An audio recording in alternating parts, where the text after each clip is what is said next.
बस बस highly. माई माई माई माई माई माई का भइल? माई हमार नौकरी लाग गइल बा। का सच में? हाँ माई, मास्टराइन बन गइल बानी और बच्चे लोगन के अंग्रेजी पढ़ावे के। हाँ अरे वाह दीदी, ये तो बहुत अच्छा हो गई। तब तो हमरो पढ़ाई हो जाए और माई घर पे कुछ खर्चा भी आ जाए ना। ए बिटिया, तनख्वाह कितना मिली? माई प्राइवेट स्कूल बा, शुरू में 10,000 मिली पर धीरे धीरे बढ़ जाये। 10,000? हाँ 10,000 तोहर बाबूजी के गईले के बाद पहला बेर देखे के मिली। अरे माई, जवन पैसा मिली वो तो मिल भी करी ना। हाँ। लेकिन खुशी के बात ई बाटे कि हमार दीदी मास्टराइन बन गईली।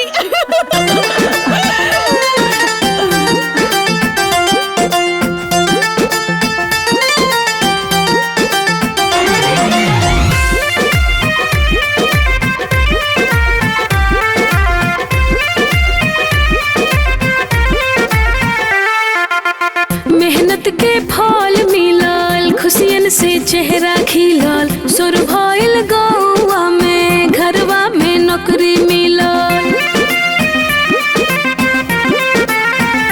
हाँ, मेहनत के फल मिलल, खुशियन से चेहरा खिलल, सुर भइल गौआ में, घरवा में नौकरी मिलल।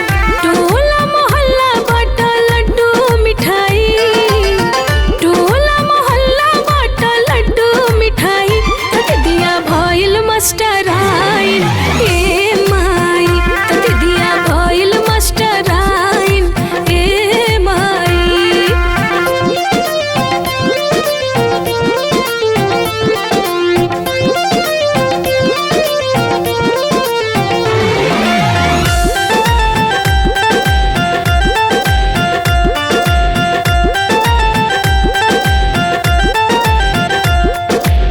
होके तैयार सवेरे ही दीदिया जई है पढ़ावे स्कूलिया में। मिस जिया मैडम जी कही है सब लइका, डंका बजाई है पूरा दुनिया में। अच्छा से चली अब तो हमरो पढ़ाई, अच्छा से चली अब तो हमरो पढ़ाई, दिया भइल मास्टराइन। हे माई, दिया भइल मास्टराइन। हे माई,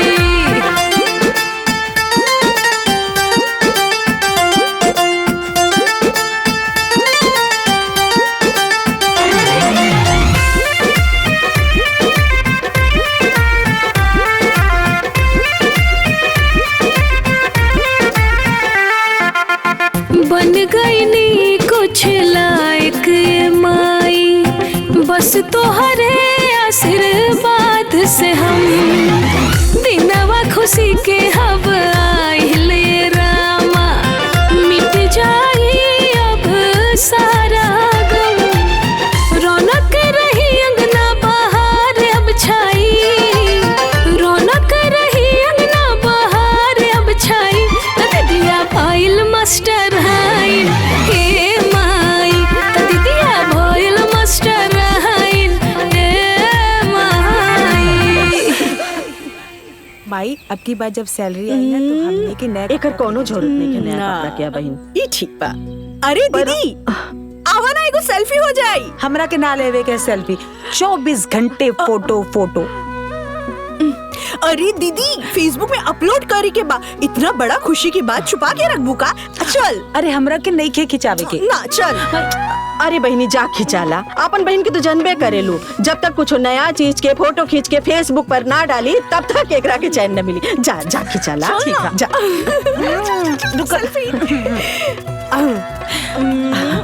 ना ना ना, ये व्यू अच्छा बा। स्माइल। एक और।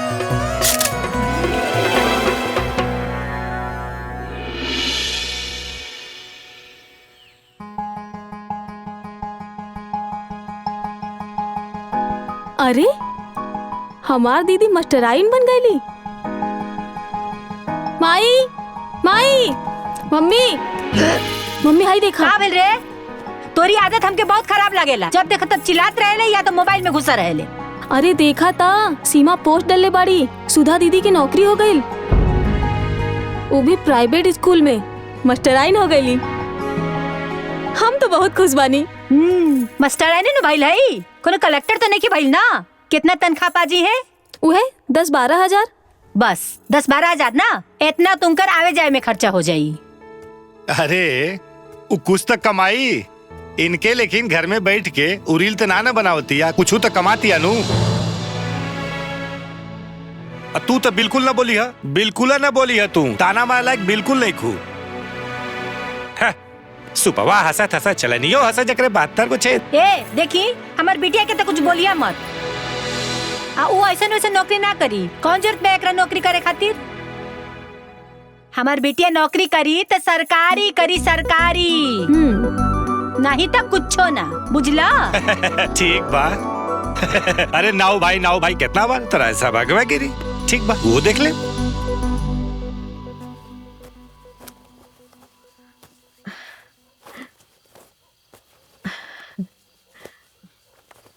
बिटिया, तोहार नौकरी लग गई कि हमनी तनी सा संभल गईनी। अब बस एक एक करके हमार दोनों बिटिया के बिहा हो जात, बस हमार जीवन सफल हो जात। बाकी चिंता इहे बा कि बियाहवा होई कैसे। माई तू बेकार के चिंता करत अड़ू। अब हमार जॉब लग गइल बा ना, धीरे धीरे पैसा जोड़ के पहले सीमा के शादी कर दे, ओकरे बाद पैसा जोड़ के अपन शादी कर ले। काहे दीदी, पहले हमार ब्याह काहे होकी, तोहार काहे ना होकी? दीदी तू ना बहुत चालाक बाड़ू, हमके घर से भगावल चाहताड़ू। ना सीमा, हम ऐसे ना सोचतानी। हम तो ई कहतानी कि ऐसे करे में सब कुछ आसानी से हो जाए। हम कुछ ना जानी, पहले तोहार ब्याह होकी। समझा सीमा, पहले तोहार ब्याह दीदी पहले तोहार ब्याह होई, तोहार होई, तोहार होई, तोहार होई, तोहार होई, तोहार तोहार तोहार तोहार। अरे भाई बस, जे जैसे बा ओकर वैसे बिहा होई। और रहल बात पैसा के, तो तू लोग चिंता मत करा, हम बानी ना। खेत खरियान बेच के तू लोगन के बिहा कराई। अब जा, दोनों जने जल्दी जल्दी तैयार हो जा, चाचा के पास जाए के बा। और तोहार नौकरी के खुशखबरियों चाचा के देवे के बा। जा जा जा, तैयार हो जा, हम हूँ तैयार हो जाता नहीं। चला चल। अरे माई माई। चाची, हमार टीचर के नौकरी लग गइल बा, रउआ लोग के खातिर मिठाई लाइल बानी। पता बा, बाकी का फायदा इस नौकरी के? जब चाहे निकाल दे और जब चाहे रख ले। ऊपर से तनख्वाह ऐसन कि आदमी के पेट न भरे। ये कोनो नौकरी बा? हाँ तो चाची। सीमा, ए छोटको, सुधा कहाँ जिंदगी भर नौकरी करतिया। अरे वो जब ले करतिया तब ले करतिया, यही बहाने ओकर मनो लगल रहेला और 2-4 पैसा हाथ में आई हो जाला। अरे दोनों के शादी ब्याह करके ससुरारे भेजल जाए कि या बैठा के नौकरी करावल जाए। सही कहत बाड़ू भौजी, संध्या नु बिल्कुल सही करत बिया। चुप रही जी, रवा के तो सब सही लागेला। बिटिया बटार बन के नौकरी करी है, गाँव समझ का कही?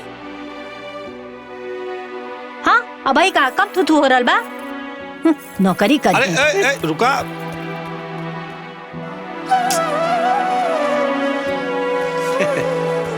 पीली बड़की माई, पानी पीली।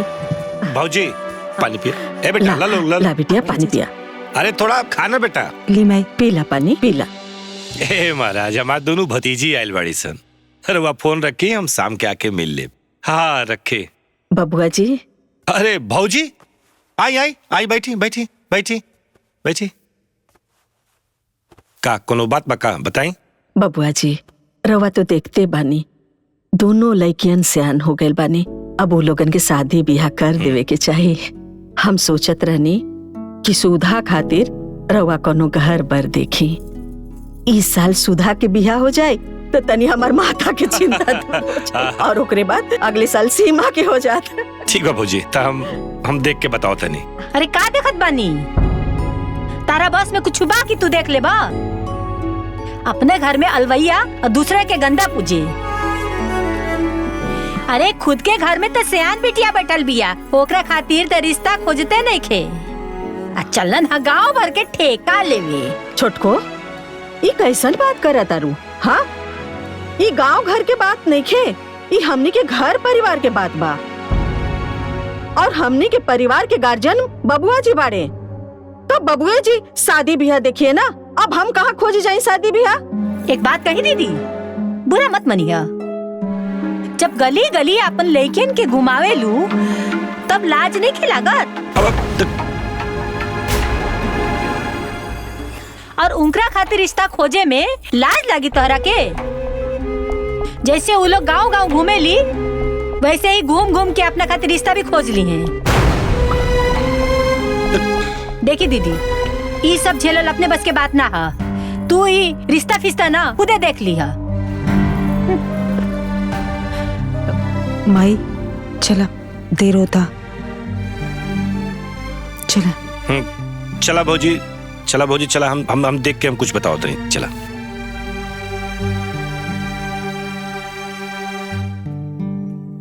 चाची तो के इतना सब कुछ सुना देहली और तू चुपचाप बस सुनत रहलू।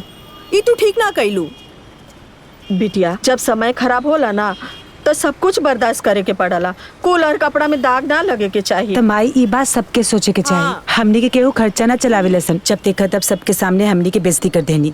अरे तू लोगन के पता बा ना ओकर स्वभाव ऐसन बा, तो का करल जाए? ओकर बात के तू लोग बुरा मत मानल करा, जाए दा ओकरा के। ना माई, जब तक उनकरा के जवाब ना मिली ना वो ऐसे ने बोलत रही। हाँ, वो देखा ऑटो वाला। हाँ। एक पूछा चली कि ना। भैया रामपुर चले क्या? हाँ हाँ बैठ जाइए। बैठे चली माई। बैठ। चली भैया।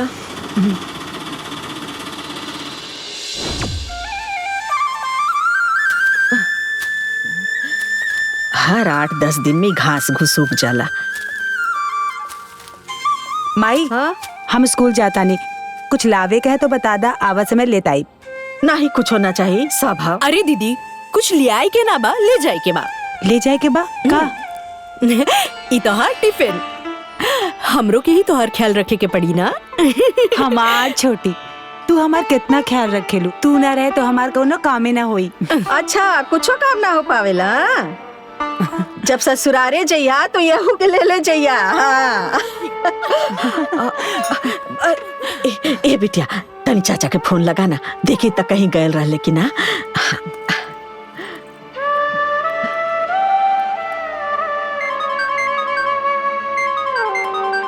देखा ना, सुदाई फोन करते रही, बुझाता भौजी हमरा से बतियावे चाहते रही। ए जी, फोन रखी। अब रखा देखा, फोन रखी। और एक बात सुनी, उनके बिटियन के बिया के चक्कर में पड़े के आपके कोनो जरूरत ना है। उनकर बोझ अपने कपारे पे लेवे के कोनो जरूरत ना बा। फोन नहीं के उठावा चाचा, फिर से लगावा तानी। हाँ, अपन बिटिया के भी बिया करावे के बा, ओकर पढ़ाई लिखाई देखे के बा, सबसे उन्हों के लेके चली। अरे कौन मार हमरा के खर्चा उठावे के बा? अरे तो हमरा खाली बियावे नु खोजे के बा। चल हम कूल समझत बानी, पागल ना बानी। वही लालच में तो उलझ करा लगैले बड़ी कि तू खोजबा तो खर्चा तू ही करबा। एले कहा था कि उनकरे लड़कियन के बियाहन के चक्कर में आपके ना पड़े के बा। देखा चाचा फोन नहीं के उठावत। लगा था छुटकी मना कर देले हुई फोन उठावे से, यही से बबुआ फोन ना उठावत अड़े। माई तू टेंशन मत ले, हम ज्यादा नहीं, स्कूल के लिए लेट होता। हम दीदी के छोड़ के आवत है।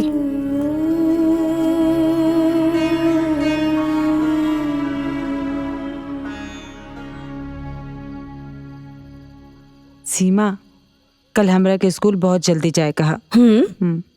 कौनो बात ना, हम टिफिन ना टाइम से बना दे। करेला मत बनाइए। इहो ठीक बा, खाई। ए बिटिया, तनी मामा के फोन लगा देना। लगा अरे दे ले। माई, पहले हमनी के खाना तो खा ले विदा, बाद में बतियावल जाई। अरे लगा देना, खात रहिया लोगन। लगाओ।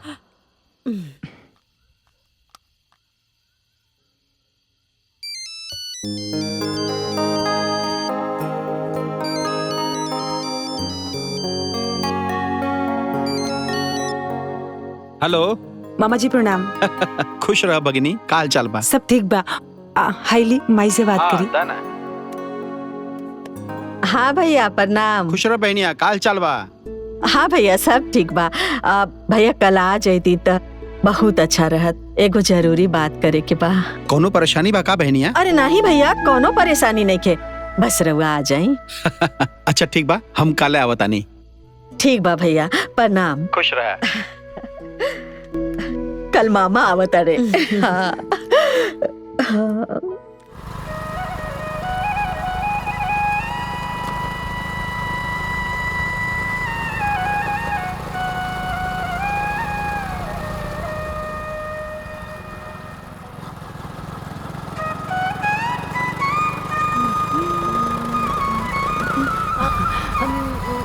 मामा जी। अरे मामा, मामा जी। मामा जी, मामा जी। अरे नहीं। अरे मामा का पैर छू के नरक भेजेगा बा का? भगनी और ब्राह्मण एक समान होला। चलिए मामा जी चलिए। भैया खुश रह बहनी, खुश रह। आई भैया। हाँ आई। चल। आई भैया, बैठी। और सब ठीक बा। सुन ले पढ़ावे जाली मास्टराइन हो गई बाड़ी। हाँ मामा जी। अच्छा बा, कितना देना कुल? अबे ता 10,000 मिलेला। वाह, बहुत बढ़िया बा। हाँ भैया। भैया जहाँ कुछ ना रहे वहाँ 10,000 भी बहुत दे बा। अच्छा बहनी, ये बताओ कौन बात कहे कर रहल? भैया रउआ तो देखते बानी, दोनों बेटियन सियान हो गए बानी। कहीं रउआ घर पर देख लेती तो सुधा के यह साल बिहा कर देती। अच्छा थे, ये बतावा तू अपने देवर से बात कैले रहलू कि ना? कहनी ता, बाकी पता न काहे ध्यान ना देत बाड़े वो। अरे कुछ बात नहीं है, हम बानी ना, सब हो जाए। कैसन बियाह चाहिए, का दहेज देवे के बा? अब घर द्वार ठीक ठाक रहे के चाहिए, और रहल बात दहेज के तो तनी मनी खेत बा बेच उच के दिया जाए। अच्छा तो चिंता मत करा, हम बानी ना। अच्छा हम चलत आनी, हमारे घरे बहुत कुछ काम बा। अरे नहीं, खाना खा के चाहिए, बाकी जो मामा खाना खा के चाहिए बनावा दोनों जने। इतना जल्दी कुल सयान भैली? हाँ भैया। खबरदार, जे बियाह के जिम्मेदारी लेनी था। एगो बात सुन ली, हमरा से बुरा केहू ना होई, बड़का चल रहा दानी बने। अरे महाराज, बहनोई ना हमें, बहन परेशान ही है। ऐसे में बहने के बियाह खोजले में कौन दिक्कत हो जाई, और वैसे भी तोहे कौन परेशानी हो जाई? बा परेशानी उरा ना बुझाई, वो हम समझतानी की का परेशानी है। अरे बियाह खोजबा करईबा तो ओमे खर्चा भी उठावे के पड़ी, बता देता नहीं। अरे ऐसा कौनो समस्या ना बा। बहन कहले बा कि खेती बाड़ी बेच के बियाह होकी, पैसा का कोनो दिक्कत ना होकी, बस खाली बियाह खोजे के बा। अरे भाई, बहनोई अगर जिंदा होते हैं तो ऐसा कोनो समस्या ना होत। और बहन अकेले औरत होके बियाह कहाँ खोजी? ऐसे में कुछ हमनियों तो सोचे के पड़ी। अच्छा तो तू बड़का ना जिम्मेदार बने के कोशिश मत करा, ठीक बा? उनका देवर बाड़े। अरे देवर ओलाग रहता तब का? कुछ भी हो जाए, लेकिन बीच में रउआ नहीं खे पड़े के त नहीं खे पड़े के। जौने 2 पैसा रखले बनी ना जमा पूंजी, वो खत्म हो जाई। नहीं खे खोजे के तब मतलब नहीं खे खोजे के, बता देता नहीं। अरे भाई, हमेशा हड़कम मचोले रहलू। जा एक गिलास पानी लेके आवा, जा। पानी लेके आवा तनी। दीदी हाँ एक बात बताई। बोल। माई ने जैसे तेरा ब्याह खातिर पगला ही गई बाड़ी, पूरा है ना? हाँ, जब देखा तब हर जगह एक के गिरट सबसे लगावले बिया। हमार सुधा की ब्याह देखला, हमार सुधा की ब्याह देखला। है ना? आई सुनी ना तो तोर खैर नहीं। जब देखा तब तू दोनों के खिसिर खिसिर लगल रहेला। भाई हमने के तो ऐसे ही बात करके हंसत रहनी। अरे चाची, हाँ चाचा पीछा। अरे चाची, ये लड्डू मिठाई ये का? अरे हमरे गुड़िया के बियाह तय हो गइल बा ना। आई चाची बैठी। साजो। हाँ, वो कहा ना कि छेकैया हो गइल बा गुड़िया के, तो सोचनी है कि बहना पाहुर बांट दे। ये बहनी, जब केहू के बियाह के बात सुनीला ना हमार करेजा खुशी से गदगद हो जाला। सही कहता नहीं दीदी, केहू को भी बिटिया बहन होके जब बियाह शादी तय हो जाला ना तो खुशी तो होबे करेला। ए दीदी, ई चाची ना माई के रुआवे खातिर आ गेल बाड़ी। आज ना माई के रात भर नींद नहीं बस। शादी के बाद सुनते ही ना माई के नींदे गायब हो जाला। ए दीदी, हाँ सुधा के बियाह कब करता रू? ए बहनी, भैया के तो कहले हैं अब लइकवा मिली तबे ना बिहावा होई। अब उहे के तो चिंता बा, हम कहा कहीं ए बहनी कुछो ता भैया के? हाँ? अरे तोहर देवर ना देखत हवा का? नहीं बहनी, उहो देखत बाड़े। अब जनबे करेलू शादी बियाह के मामला बा, जब ले 2-4 लोगन से ना कहब तबले कैसे होई? हाँ सही कहता रू दीदी। अरे गुड़िया के बियाह खोजे में तो गुड़िया के बाबूजी के चप्पल घिस गईल। आई जान ला कि सैकड़ों जगह देखा ना तब जाके तय भयल। ए दीदी, रउआ कहती ना तो गुड़िया के पापा से कहती सुधा बदे लइका देखे के, काहे से कि उ केतना जगह घूमल आइल गइल बाड़े ना। ए बहनी, कहा ना हमार सुधवा खातिर लइका देखे खातिर। ठीक बा दीदी, कहब हम गुड़िया के पापा से। ठीक बा दीदी, चला तानी, बहुत काम बा ना। ठीक बा ठीक बहनी। है दीदी, ठीक है। खुश रहा, खुश रहा। जातन संभल कर जाए। चली।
माई फिर से रोवे लगलू।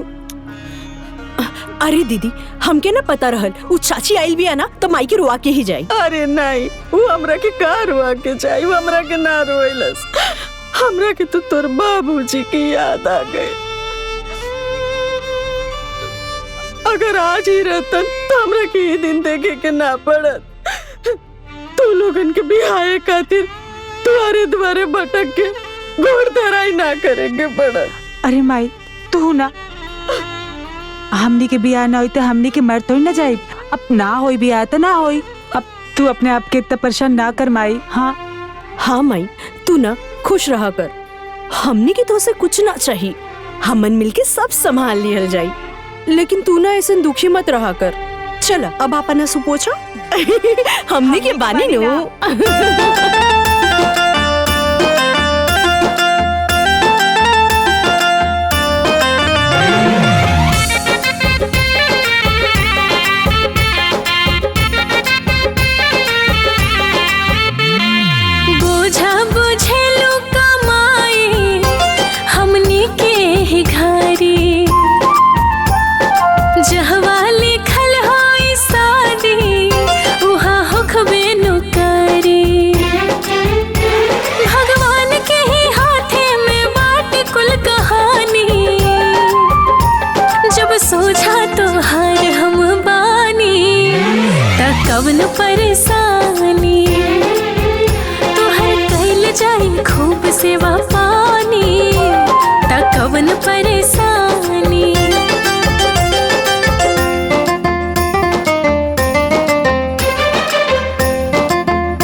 सोझा तोहार हम बानी त कवन परेशानी बोला तोहर कैल जाए खूब सेवा पानी त कवन परेशानी।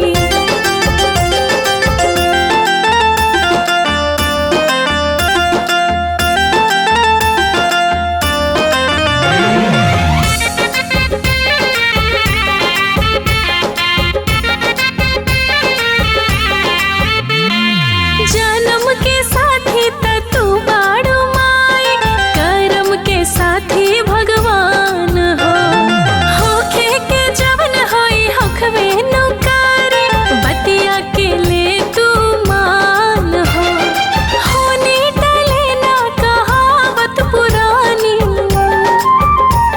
जब सोझा तोहार हम बानी त कवन परेशानी जाए खूब सेवा पानी त कवन परेशानी।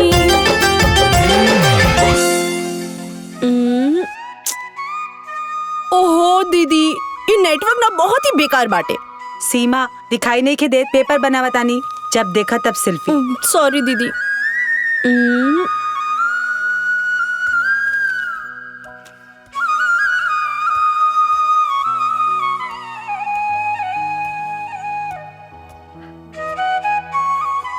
ए सीमा हाँ तनी मामा के फोन लगाव ना तनी देखी तो कहीं कुछ पता चलल की ना। माई तू हो ना कोनो बात के पीछे ही पड़ जालू। सही बात बाटे माई। अरे कहीं देखिए तकिए तबे नु बताइए तू काहे परेशान बाड़ू। अब हंस दिया तू लोगन के तो एगो बात बोल दा ना त लगेलू बोखला खनी उधेड़े लगा फोन।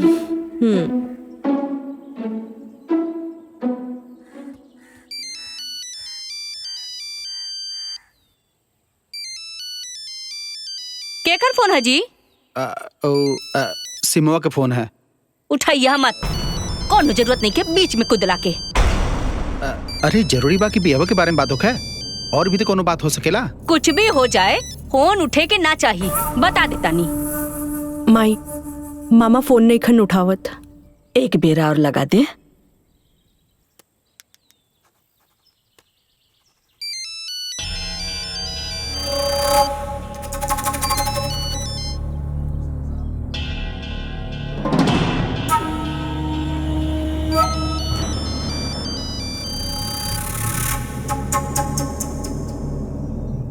नहीं खन उठावत।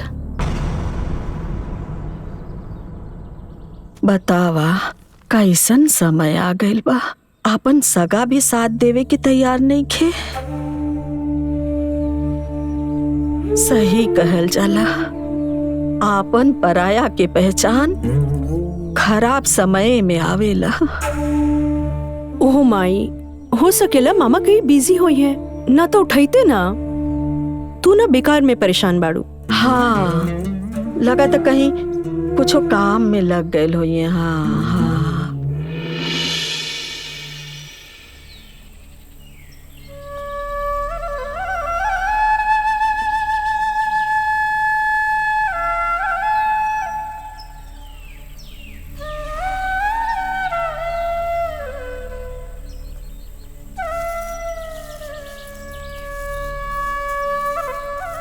निर्मला आई ना दीदी बैठी। आई बैठी। का होता? अरे दीदी का बताई जान जाई कि जब से गुड़िया के बियाह पड़ल बा ना पूरा परिवार वही में व्याकुल बाटे। आ जानते बानी कि जब स्टैंडर्ड शादी खोजी तो स्टैंडर्ड तैयारियां तो करे के पड़ी। हाँ बहनी वो तो करे ही के पड़ी। हाँ ए बहनी तनी गुड़िया के बाबूजी से कह दे तू हमार सुधो खातिर एगो लड़का खोज देते। इतना इन्होंने जाने कहीं कुछ हो तो बताते हैं। बाय दीदी ई तो उनकर बाएं हाथ के खेल बा चुटकी में लड़का खोद दी है। रुकी बुलावा तनी। ए गुड़िया के पापा। हाँ का है बोला। अरे तनी सुनी तो। अरे बोला बाजारे जात है। अरे पहले है जे आई सुनी। अरे भाभी जी प्रणाम। हाँ, खुश रहा। देखी ना दीदी बड़ा परेशान बाड़ी इनके लड़किया के लड़का खोजे खातिर तन देख ली ना कहीं। हाँ बबुआ, हमार बेटियों के उद्धार लगा देता तो। अरे भाऊजी, रउआ रच क्यों चिंता मत करी। लड़का तो हम ऐसे चुटकी बजाए के जेब हम लेके घूमत रही थे। का है ना, बहुत लड़कियां देखे गेल रहनी अपने गुड़िया खातिर, ओहमे से बहुत रिश्तवा काट देले बानी, ओहमे से कौन सेट कर दे। ओ भाऊजी, ओ सुधा के बियाह अपने देवर जोखन से ना कालू का? कहले तो रहनी बबुआ, बाकी पटीदार के मामला बा, रवा तो जानते बानी। जाए दी, घर परिवार के बात बा, कहा बताई। बिटिया के बियाह के बात बा, 2-4 लोगन से बोले के पड़ी, तबे तो रिश्ता मिली। कौनो बात ना भाऊजी, देखत ना बाड़ू, हम अपने गुड़िया खातिर ऐसा रिश्ता खोजले बानी, एक देखे नौ सिहाए। ऐसा रिश्ता खोजनी कि होकर लड़का के नौकरी, गाड़ी घोड़ा, घर दुआर सब बा। बाकी भाऊजी जाना ताड़ू, रिश्ता उस्ता बिटिया के सौभाग्य से मिलेला। खैर वैसा रिश्ता तना कही पाऊ, लेकिन हाँ तू चिंता मत करा, हम ऐसा रिश्ता खोजब कि जोन तू अच्छे से निमा जा, ठीक बा? हाँ। चिंता मत करा। अच्छा चलत बनी। जाई, तनको चिंता मत करब, यहाँ का बानी ना। चली ठीक बा, प्रणाम। खुश रह, खुश रह। ठीक बा। ए गुड़िया माई, तनी गमछा हमका बाजारे जाके बा। ये जाई ले ली है जो खुटिया पर टांगल बा। देखा तानी के इतना काम बाटे तौने पर।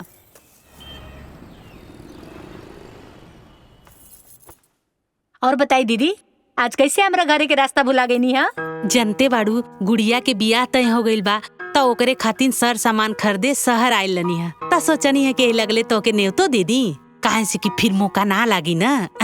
हईला नेवता कुल परानी के आवे के बाद, ठीक ना? अइहा जरूर, भुलैया मत। हाँ हाँ दीदी, जरूर आवल जाई, सब जने आवल जाई। हाँ। केहू दिखात नहीं खे? दीदी ई तो ड्यूटी पे गइल बड़े और हमार रानी बेटिया कॉलेज। इस समय तो हम घरे अकेले रही। अच्छा ये बतावा, तू लोग अपने जेठानी की मदद ना करेलू का? कहे दीदी, ऐसा कहे कहत बड़ू? कुछ सुने के मिला ना का? जाए दे, तू का कहीं बहिनी, तुहार जेठानी घूम घूम के तू लोग के मांस बेचतारी, तू लोग के खूब बुराई करतारी, कहतारी कि उनकरे बिटिया के बियाहे में तू लोग कौनो मदद नहीं खा करत, खूब गांव भर जान जा की शिकायत करतारी। अच्छा ई बात बा।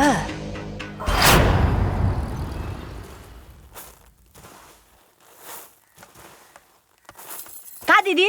हाँ? रवा गांव घर में घूम घूम के हमनी के शिकायत कर रहल बानी?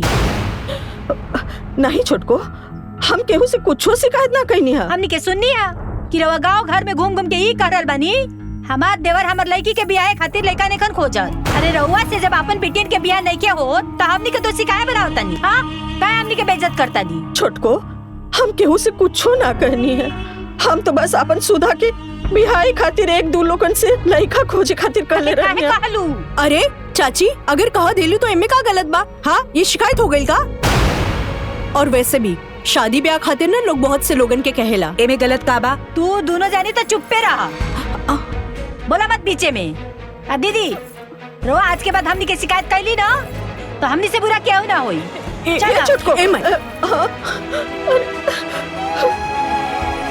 कोनो बात ना माई, बैठ जाओ, बैठ जाओ, बैठ दीदी।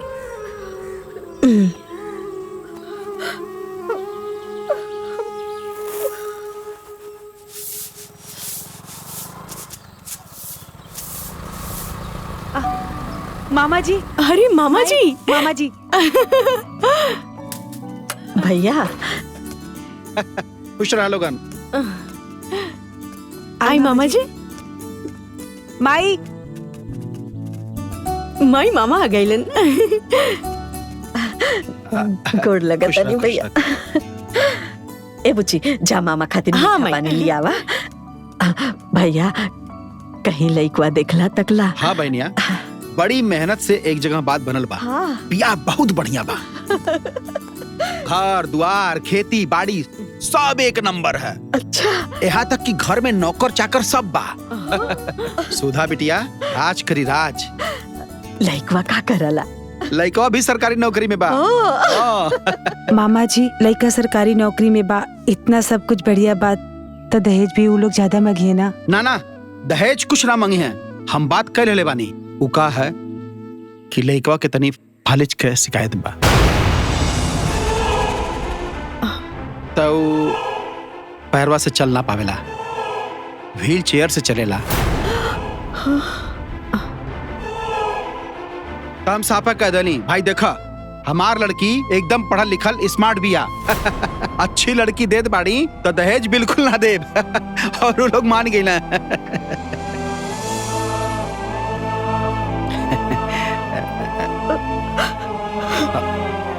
बहनिया बहुत बढ़िया बिया बा, जल्दी से दिन पाती रख के ब्याह कर द। बाकी अरे बहनिया, इतना बढ़िया शादी तिया लेके खोजले भी ना मिली। बस उतन की भर कमी ना रत ना तो हमन के औकात ना बाकी उनके दरवाजे पे खड़ा हो सकेला। अरे चुपचाप आंख मूंद के बियाह कल। अब इतना बढ़िया बियाह अब ना मिली। मामा जब सब कुछ इतना बढ़िया बा तब काहे ना अपना बिटिया से करवा देता नहीं। बोला मामा, का आप ही शादी अपन बिटिया से करा सके नी? नानू का मामा, हमन तो आपके बिटिया समान बानी नू।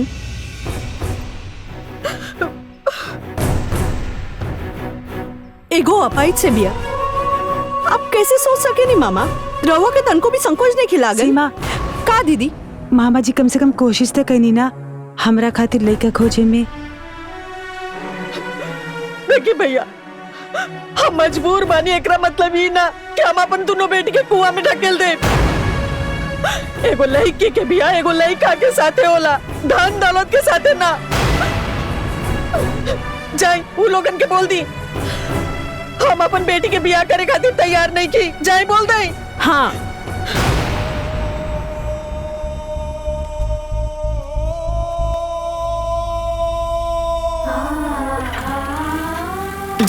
तू रो मत माई, दीदी खातिर बहुत बढ़िया रिश्ता मिली।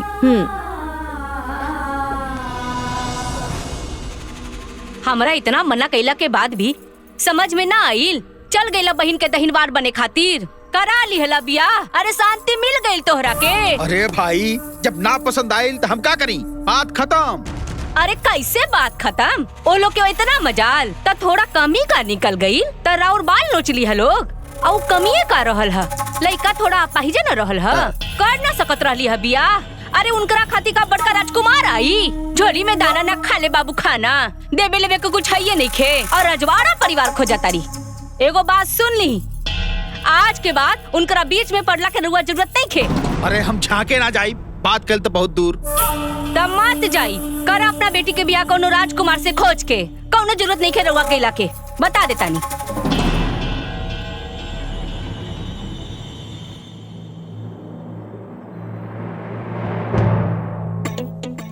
पढ़ चुपचाप।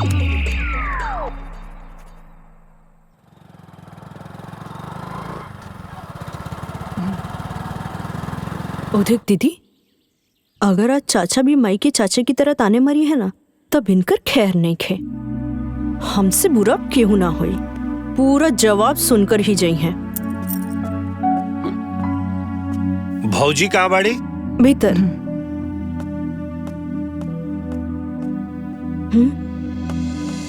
भौजी, ए भौजी, भौजी। हाँ अरे बबुआ, प्रणाम भौजी, बैठा। खुश रहा। उ कहा ना भौजी कि हमें को लड़का देख ले बने, बड़ा अच्छा बा, घर दुआर बा, खेती बाड़ी भी बा, लड़का बहुत मेहनती बा, बस पढ़ल लिखल नहीं खे। लेकिन हाँ, उ जो बालू वाला ट्रक होखेला नु, ओकर ड्राइवर बहुत रुपया कमाला। अगर जमे तो बोला हम बात आगे बढ़ाएं। अरे बबुआ, जब सब ठीके ठाक बा, लइकवा मेहनती बा, पैसों कमाता, तो कहा सोचे की जरूरत बा? बातचीत कर लिहल जाए। तो ठीक बा। काम आई इका कहताड़ू, दीदी डबल MA BA कैले बाड़ी, स्कूल में पढ़ावताड़ी, और तू उनकर भी एगो अंगूठा छाप से करावे के चाहताड़ू। पगला गई बाड़ू का? देखा तारू भौजी, ये कैसे बोलती है, ये एक संस्कार है, देख ला। चाचा, हम सही तो कहत बानी, एमे संस्कार की का बात बा? अरे शादी ब्याह तो जोगी जोगी में होखेला कि जहाँ मर्जी वहाँ करा देवल जाए। देखा तारू कैसे जबान लड़ावती है ये, तका कैसे जबान लड़ावती है। ए बबुआ सीमा ठीके बोलतिया। शादी ब्याह जोगे जोगे लोगन से होला।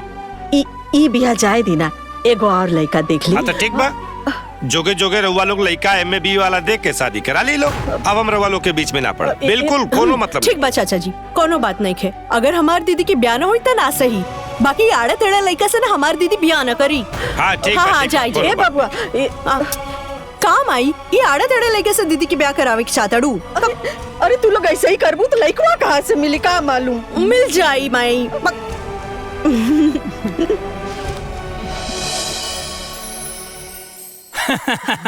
भाऊजी रिश्ता तो बहुत बढ़िया रहल, लेकिन जौन बा तैयार नहीं खे होत रहले। लेकिन जब बिटिया लोग के तारीफ कैनी त चट से तैयार हो गए। माई हमार ब्याह करावे के नेता पूरा गांव में बटले बाड़ू का। अब अग दिया, चुप रहो। हाँ भैया तो बताइए। जाना तारू भौजी, रिश्ता तो बड़ा संजोग से मिल गइल बा, एक नंबर के शादी बा। और जाना तारू घर दुआर गाड़ी घोड़ा मकान गोरू चौआ सब एकदम भरल बा। यहाँ तक कि जान ल 2 बीघा लीची और आम के बाग बा। बिटिया बड़ी खुशी से रही है। भैया हमरा के मालूम रहे रवा खोजम ना तो अच्छे घर में रिश्ता खोजम। बाकी भौजी तनिक सा खोट बा का यही कि लइकवा तू ब्याह बा। तू ठोकरे बिटिया बाटिन, बाकी तू चिंता मत करा। वो बिटिया लोग बड़ हो गए बाड़िन, बिटिया के बियाह सियाह कर दी, अपने घर चल जाई हैं। बाकी अपन बिटिया एकदम खुशी से रही वहाँ। अरे वाह चाचा जी, इतना बढ़िया रिश्ता, तो अपन बिटिया की शादी काहे ना करा लेता नहीं। हमार बिटिया का तो फेकल पवारल बा का, जोन तू बियाह से कर दे। हाँ तक हमनी के फेकल पवारल बानी। अरे मैं रिश्ता खोजे का कर देनी तो रहो जवन मर्जी हुए करब। चल ले जैसे। आयो दादा सही कहल जाला, हवन करत हाथ जरई। एक तो हम धूपे धूपे साइकिल लेके टक टक दुआरे दुआरे लइका देखत हई, ऊपर साइकिल कर सबके बनर घुड़की सुनी। ए भौजी अब हमारा से न हो पाई, अपन खुदे जाके लइका बच्चा ढूंढा, ठीक बा? चल भाई। हाँ जाए, केहू नहीं तो हर दुआरे।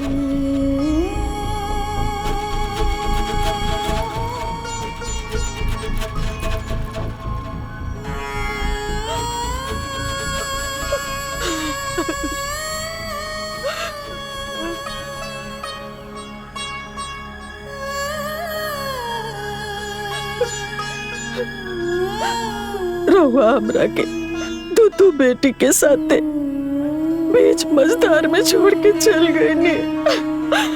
अब हम क्या करें, कैसे दोनों के घर परिवार बसाए। बोले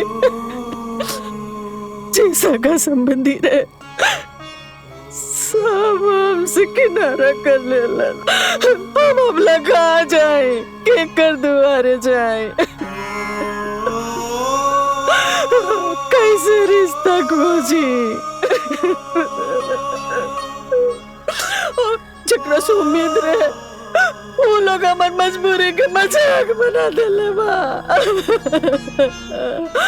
राउत सगा भाई हमने के बिटियन के खातिर एगो ड्राइवर के रिश्ता लेके आयल बा, और हमारा अपन भाई एगो रिश्ता लेके आयल बाड़े।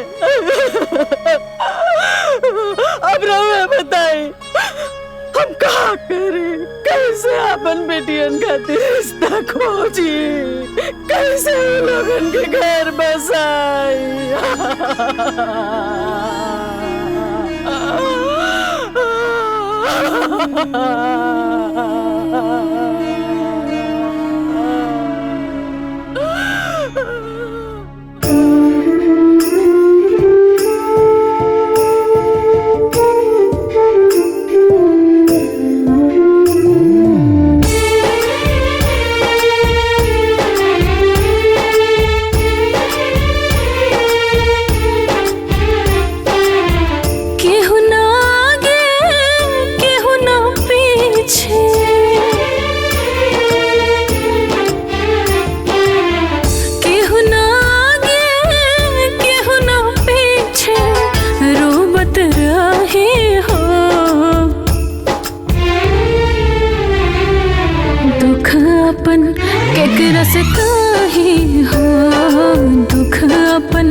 दुख अपन केकरस काहे हो, दुख अपन केकरस काहे हो।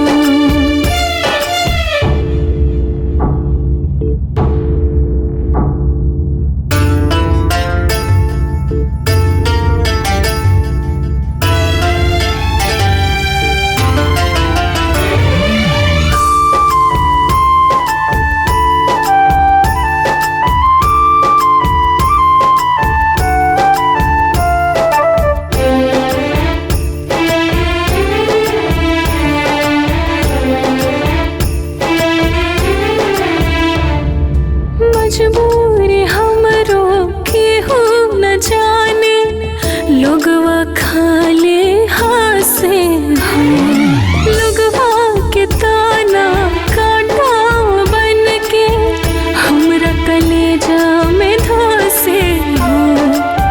घुट घुट रहे कुछ न काहे, सब गम सहे हो।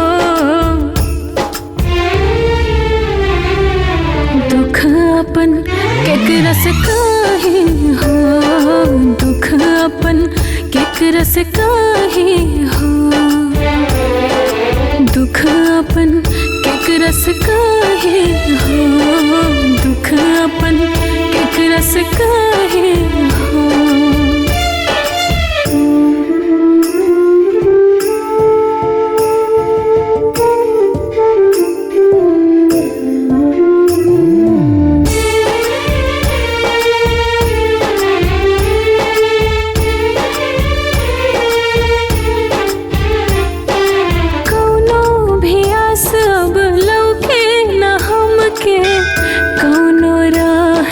सूझे हो, हे भगवान जी रउआ सिवाता दुखवा के हो न बूझे हो। केहू ना अपन लौके हमरो कौनो ठाहे हो। दुख अपन केकरस काहे हो, दुख अपन केकरस काहे हो, दुख अपन केकरस काहे हो, दुख अपन केकरस काहे।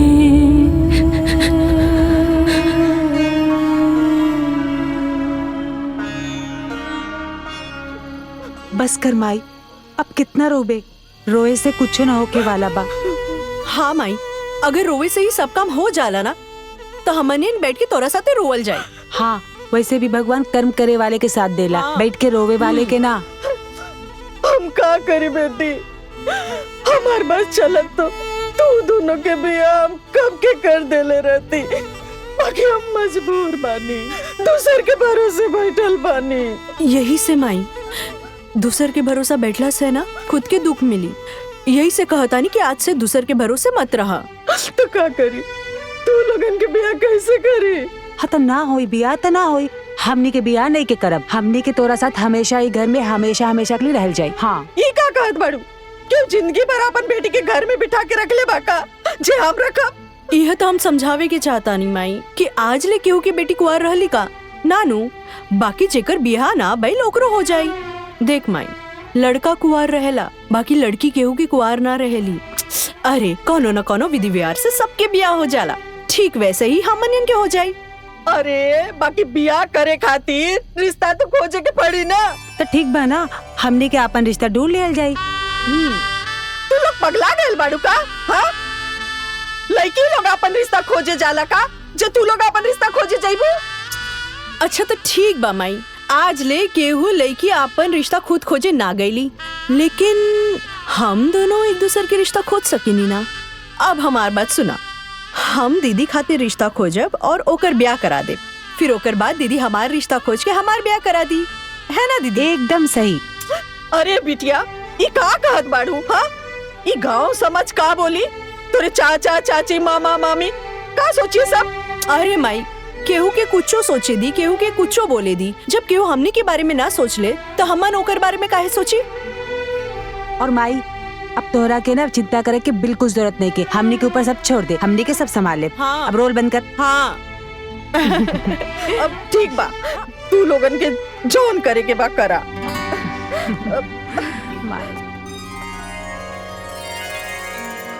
माई आशीर्वाद दा कि हम दीदी के रिश्ता खोजे में सफल रही। माई हमरा के भी आशीर्वाद दे कि हम सीमा खातिर एक अच्छा घर और वर ढूंढ पाई। बिटिया भगवान तू लोगन के मनोकामना पूरा करे। बाकी एगो बात बोली ना माई। बिटिया एक बेर तू लोग फिर से सोचला, कई तरह से लड़की लोगन के अपन रिश्ता खोजल ठीक बा। अरे माई हमन अपन खातिर रिश्ता खोजे थोड़ी जात बानी, हमन एक दूसरा खातिर रिश्ता खोजे जात बानी। बाकी बिटिया आज तक कबो ऐसा ना भइल कि लड़की लोग माई अब जो कब्बो केहू ना करे होके ना उहे करे के चाही। और तू ना चिंता बिल्कुल मत कर, हमनी के तोर मान सम्मान बिल्कुल कम ना होके दे, भरोसा रखा। चल अब आशीर्वाद दा।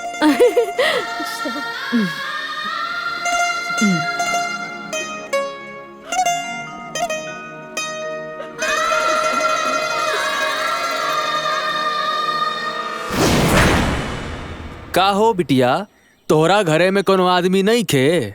लड़की होई के बियाह खोजे आइल बाटू? देखी भैया, हमनी के घर में सिर्फ 3 लोग बाटे, एगो माई, बहन और हम। और हमार बाबूजी तो बचपन में ही हमनी के छोड़ के चल गए। तो रवे बताई कि ब्याह के खोजी। हाँ बात तो सही बाटे, बाकी का भाऊजी? ई है कि आज तक इतिहास में कबो ऐसा ना भइल रहे। अब होई ना बाबूजी, काहे कि मजबूरी ही इतिहास बनावेला। बाकी ये समाज स्वीकार ना करी और हम भी ऐसा रिश्ता ना कर सकीला। बाकी कोनो बात ना बाबूजी, हम दूसरा रिश्ता देख ले।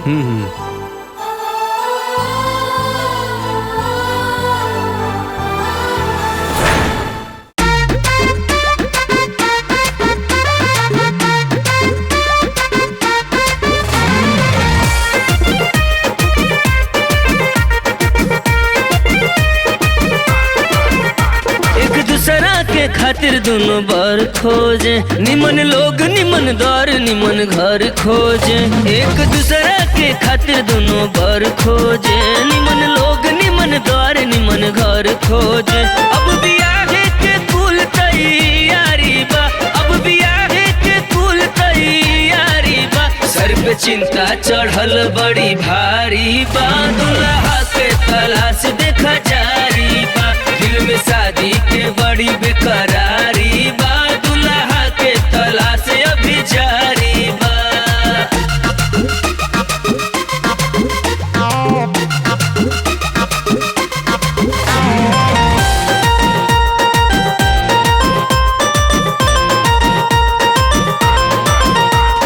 लइका बियाहे के जोग चाही सोच के, एने ओने दौरे दौरे जाली हो।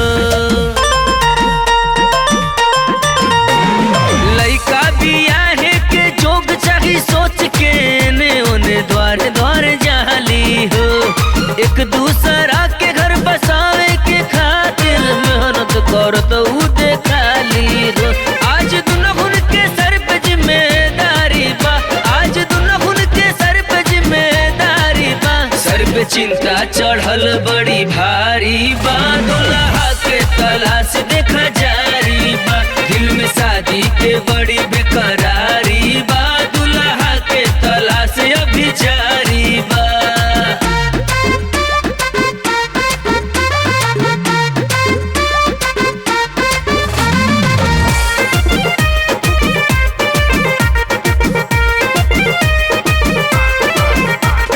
एक दूसरा के दोनों खोज खुशहाली होके के चाही बहिन ऐसान।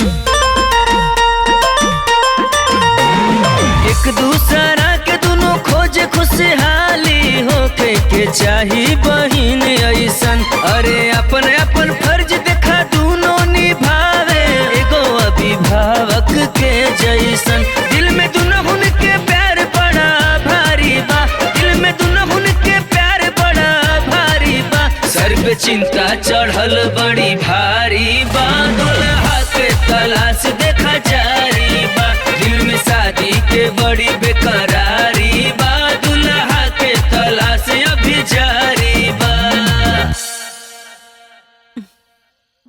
देखी बाबूजी, आप जवन जवन कहत बानी हम उ सब देवे खातिर तैयार बानी। बस एक बार आप हाँ कर दी।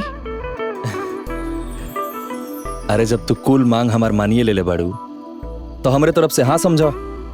बस लड़का हमरा लड़की के देख के हाँ कह दे तो समझा ये बियाह पक्का। ठीक बा बाबूजी।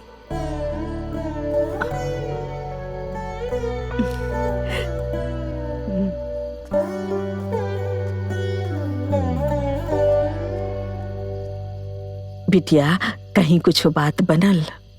माई अबे तक कुछ ना भइल, लेकिन तू टेंशन मत ले, जल्दी हम सीमा खातिर अच्छा लड़का ढूंढ ले।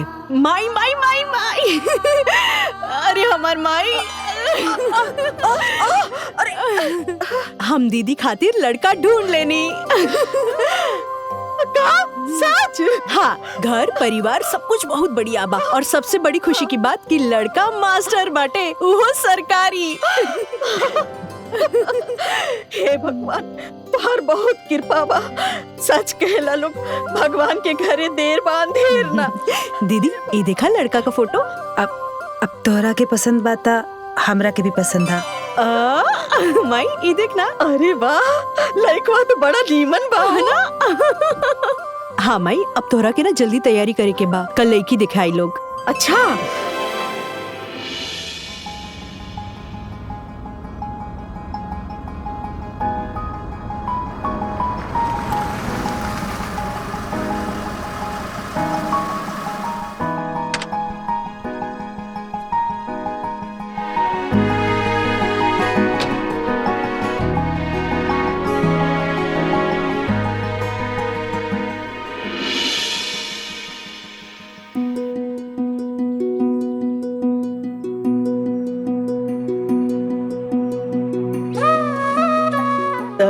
समधी जी और ली बबुओ के दी। समधिन जी रहो ली। अरे समधिन जी, आवा भगत तो बहुत हो गई, अब वो काम हो जाओ जौना खातिर हमनी के आइल बनी जा। बिटिया के बुलाई ना। जी सीमा। हाँ माई। दीदी के लिए आवा बिटिया। हाँ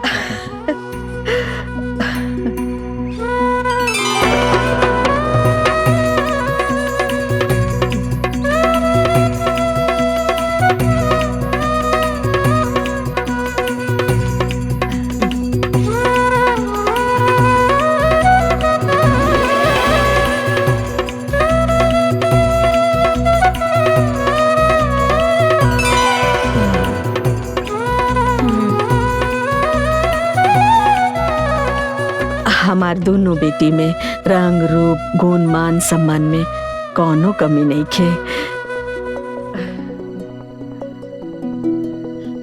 बस तनी सा पैसा से हाथ तंगी बा, यही से बड़की बिटिया के नौकरी करे भेज देनी। तम्मे का बुराई बा, पढ़त लिखत बाड़ी, पढ़ावत बानी, सम्मान के नौकरी बा और ही अच्छा बा।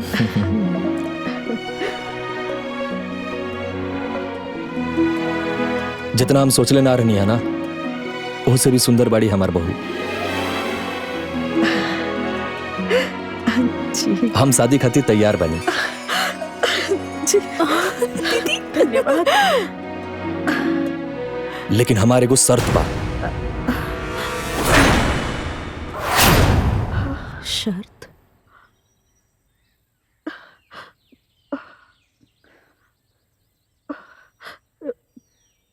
कैसन शर्त?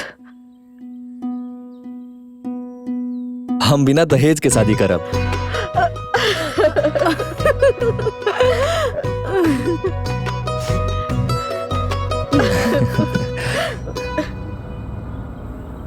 अरे चाचा, सुना तनी कि जोखन के भतीजनिया अपन शादी खुद ही खोज के तय कैले बिया। वो एक नंबर के बिया, लइका मास्टर बाटे, घर दुआर खेती बाड़ी सब एक नंबर के बाटे। जैसन घर बार लड़की हो के खोज लेने बानी, वैसन तो हमनियों के खोजे में समय लग जाई। दोनों बहनियां बड़ी चालाक बाड़ी। अरे बहनी, उत्सव चालाक ना बड़े चलबाज बाटे। सही कहत बाड़ू बहिनी, हमके तो उन्नन चाल चलन से यह बुझाता ना कि उ सब लइकवा के फंसा लेने है स। अब तक का करबू, मजबूरी में बियाहवा कर ही के बा। और जब भी होखे बियाहवा तो होके जात बा। चला बेचारिन के घर बस जाए, अब मजबूरी में केहू साथ देवे वाला ना ही बा, तो जौन करत बानी सा अपने मन से। और चला छोड़ा, चला हमनी के अपन काम देखल जाए। चाची जी, सुधा दीदी के ब्याह तय हो गइल बा, यही से हम शादी के न्योता देवे आयल बानी। ई ली चाची जी। सुधा के शादी? हाँ। के तय करवैलस? हम अच्छा चाचा जी, हमके एक जगह और काट देवी के बा, हम जाता नहीं, शादी में आइन जरूर। ठीक बा जा।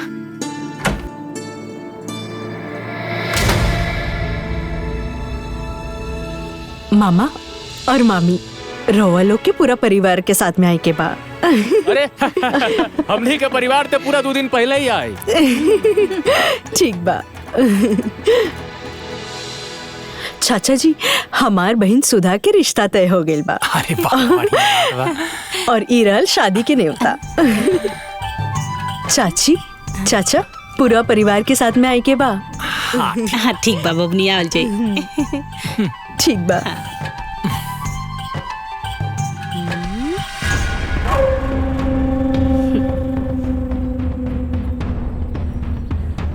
अरे इतना बड़ी आसानी से भी तय कर ले। हमरा मुंह पे तो तमाचा लग गए। कौनो न कौनो गणित करे के होगे। ई लोग के खुशी हमरा से दिक्कत नहीं खे बनत बाटे।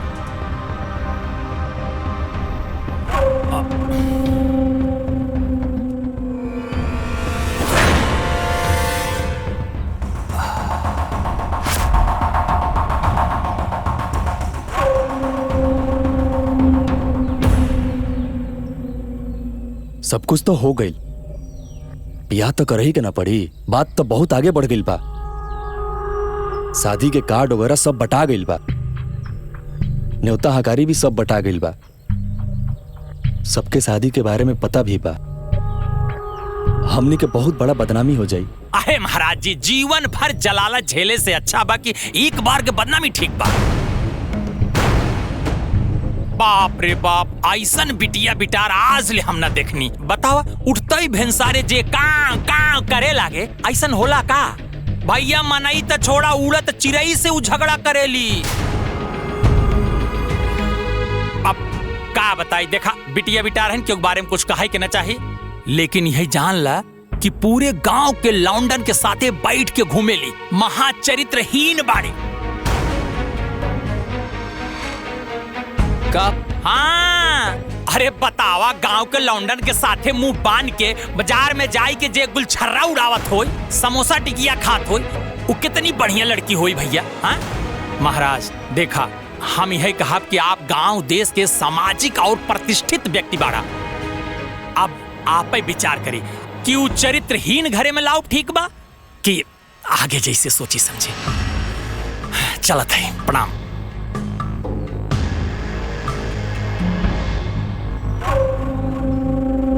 बैठ के सोची महाराज, एक दिन के बदनामी ठीक बा कि घरे में चरित्रहीन लड़की रख के जीवन भर के बदनामी ठीक बा।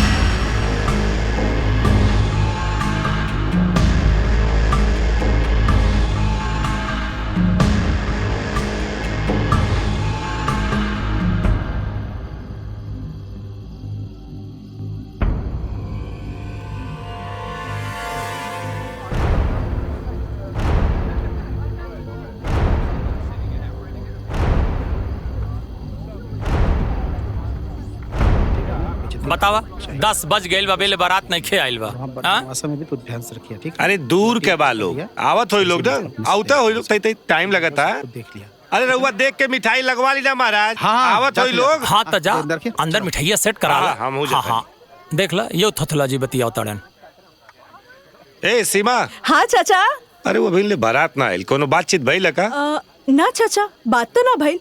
हो सकेला नाचे गावे में लेट होत होई।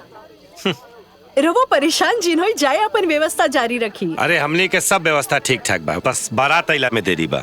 हाँ जाई चाचा, जाई। हाँ एक और। कहो भैया, ई बेला हो गइल बा, बरतिया रतिया आई कि ना? पता ना भैया, हमरा के का पता, शायद कुछ दाल में काला होखे।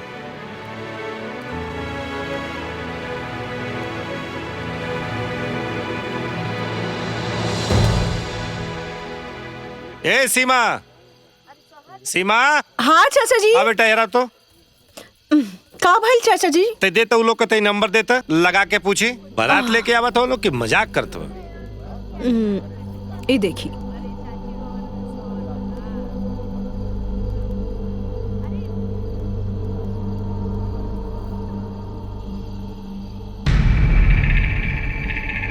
हाँ हम सीमा के चाचा जोखन बोलता नहीं। प्रणाम। प्रणाम प्रणाम। अरे का समझी जी कहाँ ले पहुँचल बनी महाराज? एजा सब लोग राउर इंतजार कर रहा बा। बताई ना कब बारात आई, कब द्वार पूजा हुई, कब बियाह बैठी? देर न होता। रउआ लोग बारात के इंतजार मत करी। हमरा यहाँ से रउआ लोग यहाँ बारात ना आई और हम अपना लड़का के बियाह रउआ बिटिया से ना करब। चाचा जी आप इका कहा था नहीं, यहाँ सब कुछ तैयारी हो चुकल बा चाचा। ऐसा मत करी चाचा जी, न तो हमने कहीं मुंह दिखावे लायक ना बची। ठीक बा रखा था नहीं। हे भगवान।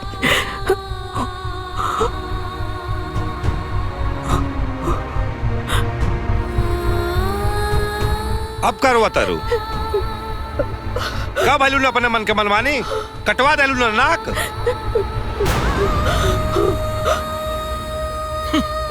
मुंह पे करखा पतवा ले लू ना। एडवांस बने चल रही हैं। अपने मन से बिया खुजात रहल खोजा इतिहास लिखत रहनी है। लिखा इतिहास।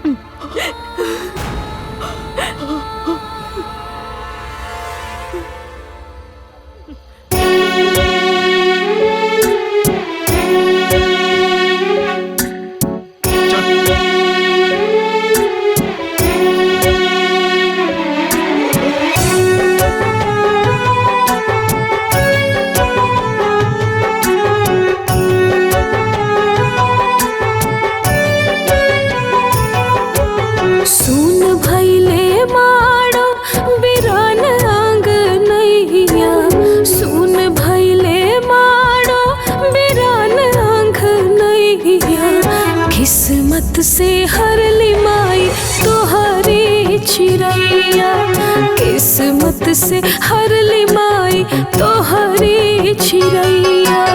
काहे भगवान भइल इतना निर्दयिया, किस्मत से हर लिमाई तोहरी चिरैया, किस्मत से हर लिमाई तोहरी चिरैया।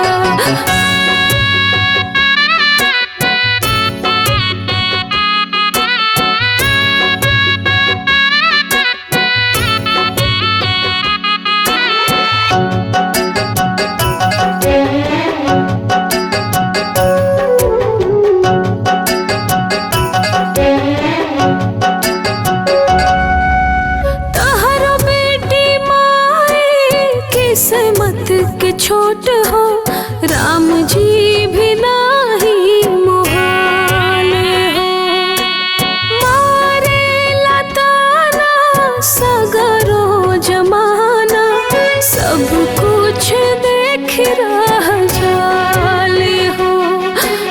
के होई जिंदगी के नाव के खेवैया, किस्मत से हर लिमाई तोहरी चिरैया, किस्मत से हर लिमाई तोहरी चिरैया।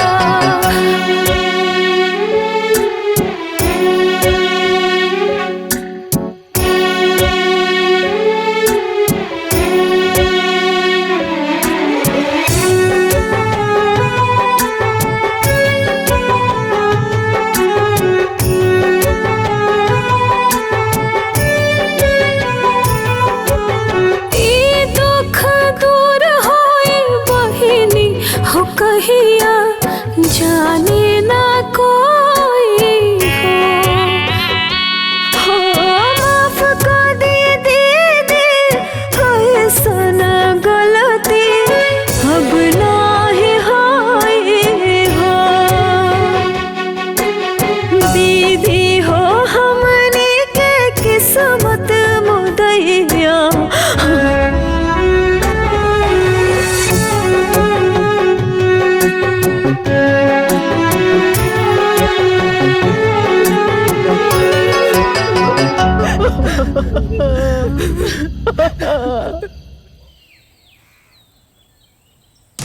नहीं आई बारात, टूटा दुल्हन का अरमान। गरीबी फिर एक बार किसी लड़की की दुल्हन बनने का सपना किया तार तार। लड़की हुई निराश। यह घटना सोनभद्र जिले की हाथी नाला गांव की है। गांव के एक बिन बाप की लड़की सुधा की कल रात बारात आने वाली थी। पूरी रात दुल्हन सुधा और उसके परिवार बारात के इंतजार करते रह गए। रात बीत गई पर बारात नहीं आई। लड़की और लड़की के परिवार वालों की जगहसाई हुई। अनुमान लगाया जाता है कि मामला दहेज का है, क्योंकि लड़की में कोई कमी नहीं है। वह MA BA टीचर, सुंदर, सौम्य और सुशील है।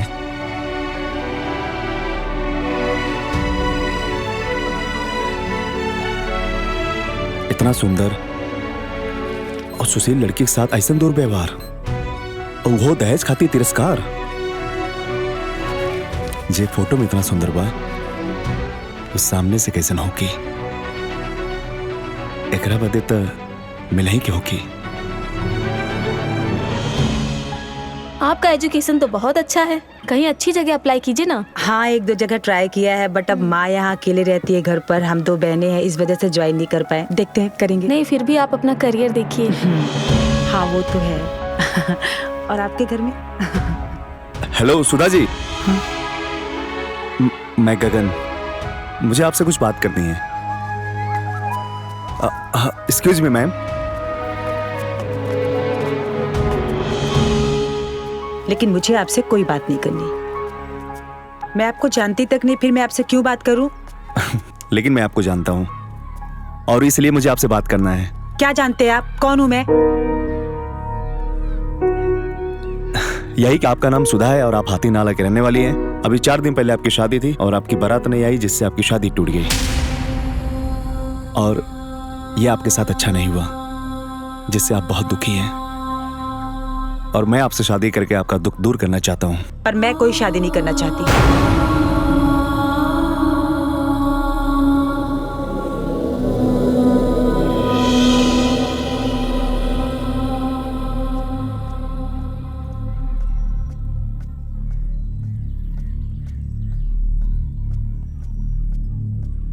आपने मेरी बात का जवाब नहीं दिया।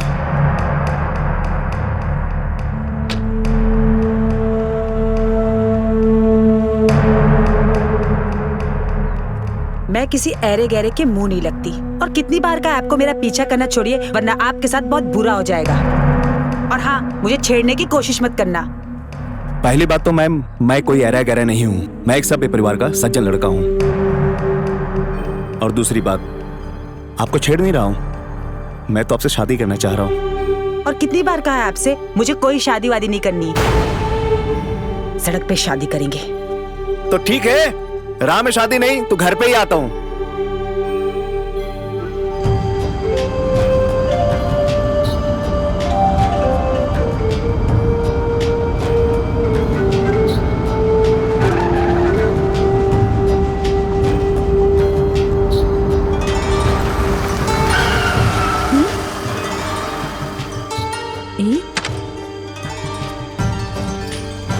ई क्या है दीदी?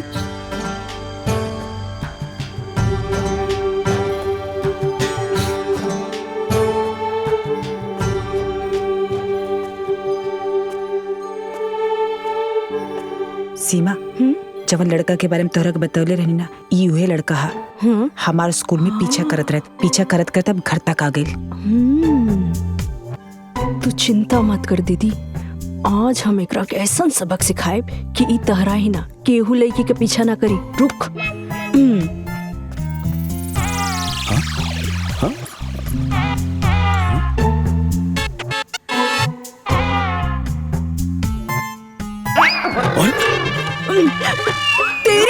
अरे रउआ रुकी ना, ये कहा करत बानी?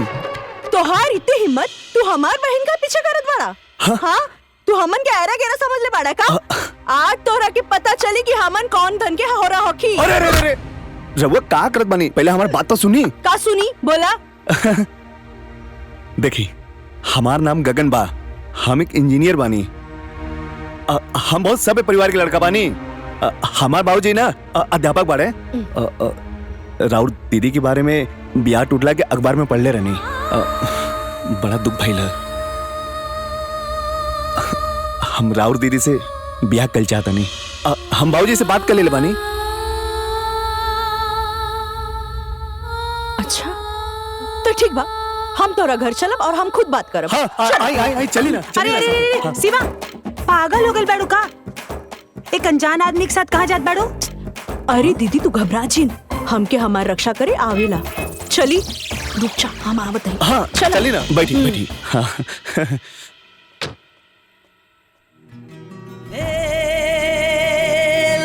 ब्याह तो तरह से करके रहा।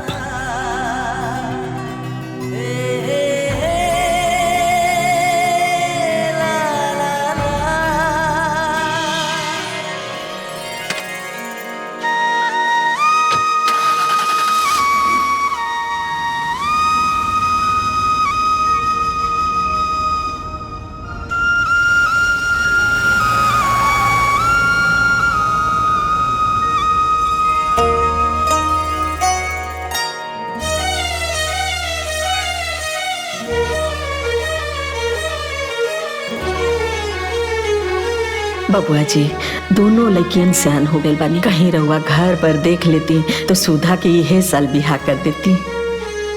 अरे भैया, हमरा के मालूम रहे रहुआ खोजब ना तो अच्छे घर में रिश्ता खोजब। दहेज कुछ ना मगी है, वो का है कि लइकवा के तनी फालिज के शिकायत बा। लेकिन हाँ, वो जो बालू वाला ट्रक होला नु, वो करू ड्राइवर बहुत रुपया कमाल। बाकी भाऊजी तनिक सा खोट बा का ई है कि लइकवा तू ब्याह बा। अब का बताई, देखा बिटिया बिटा रहन के बारे में कुछ कहे के ना चाहिए, लेकिन यह जान ला कि पूरे गांव के लौंडन के साथे बैठ के घूमेली, महाचरित्रहीन बाड़ी।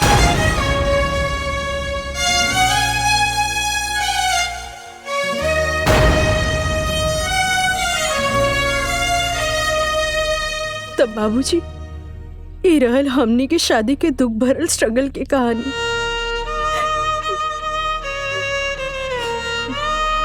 तू चिंता मत कर बेटा, समझ ल कि आज से तारा दुख के दिन समाप्त हो गई। तारा बहन से हमरा बेटा के ब्याह हुई। तो ठीक बा बाबूजी, तो कल हम अपना मायके लेके आ जाए। ना बेटा, ओकर जरूरत नहीं है, हमनी के खुद मिले आ जाए। जा बेटी, आज से पहले जब तार माई घर से बाहर ना निकल ली तो फिर काहे आई है? अरे अब हमनी के मिल गई नीनू। ठीक बा माँ जी, अब हम जात बानी, न तो माई दीदी ना परेशान हो जाए। बेटा, इनके के बढ़िया से घरे ले जाके पहुंचा दो। जी बाबूजी। चला चला।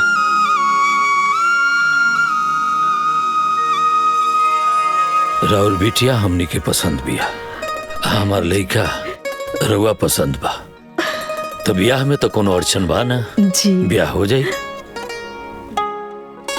लेकिन हमारे गो शर्त बा। अगर रउआ मानब तबे ब्याह हुई।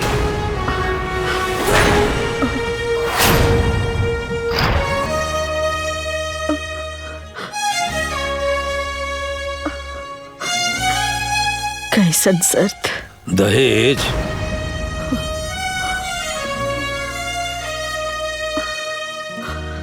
रुआ 1 करोड़ रुपया नहीं खे देवे के, सिर्फ 1 रुपया पंडित जी के देवे के बा, बस।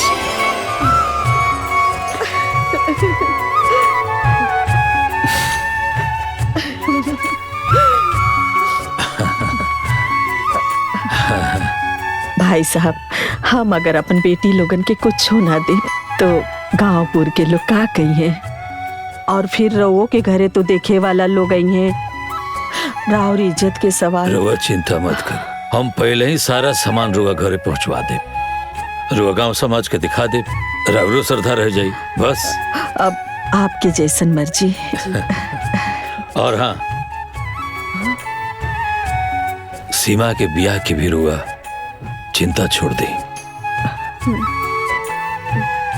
हम कोनो बढ़िया घर बार देख के एके मंडप में दोनों बियाह करवा दे। ठीक बा? भाई साहब रउआ सब जैसे रिश्तेदार पाके हम तो धन्य हो गई। ई सब ना, अरे हमनी धन हो गई नी लक्ष्मी जैसन बहुरिया पाके।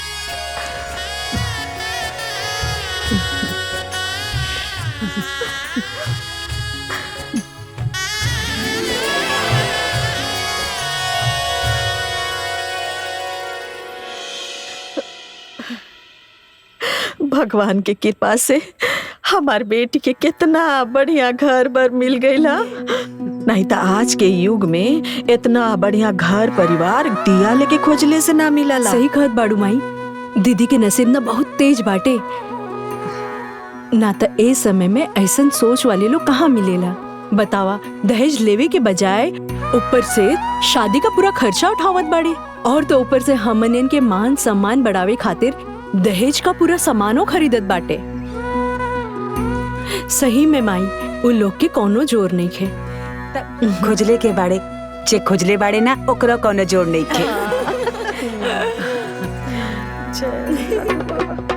ए भाई सुनली हा जोखन के भतीजी सुधा के बियाह बहुत बड़ घर में होके जात बाटे। हाँ भैया, हमहू सुनली के लइकवा तो इंजीनियर बा, इनकर ते भाग खुल गइल बा। वाह का नसीब बा भाई। अरे भैया बहुते बढ़िया भइल बियाह के लेके। बेचारी कितना परेशान रहली है, केहू साथ ना देहलस, नात रिश्तेदार गांवपुर के लोग केहू साथ ना देहलस। देखा भैया, जेकर केहू सहारा ना होला ओकर सहारा भगवान होला। अब देखा घर बैठले ऐसन रिश्ता मिल गई केहू सोचले ना रहल। देखा भैया, जौन किस्मत में लिखल बा ना वो होके रही, ओकरा के ना केहू ना मिटा सकेला। वो कहल जाला ना, भावे मिट सकेला ना त्रिपुरारी। भाई जी रउआ जब कहत बानी तो रिश्ता निम्मने होखी। अब ए विषय में हम बेसी सोच विचार नाई करे चाहत बाटी। रउआ जैसे कहीं वैसे हम अपने लइकन के बियाह करे खातिर तैयार बानी बस। अरे भाई वो तो ठीक बा, लेकिन एक बार लइको से पूछ ली तो ओकरो पसंद ना पसंद हो सकेला। अरे चाचा जी ऐसन काहे कहत बनी? हमार पसंद का रउआ लोग के पसंद से बढ़ के बा? रउआ लोग बाप चाचा बानी, जौन फैसला करी है वो हमरा के मंजूर बा। बाबूजी सबके तो मंजूर है बा, तो लेने देने की भी बात कर ली। अरे बेटा, भगवान के दियल हमरे पास सब कुछ बा, तो हम दहेज लेके अपन हाथ काहे गंदा करी? हमरा के कुछ ना चाहिए। तो ठीक बा, एक ही मंडप में दोनों जना के बियाह हो जाए, लेकिन हमारे को शर्त बा। रउआ शादी में जितना खर्चा करवा ओकर आधा पैसा हम खर्चा करब।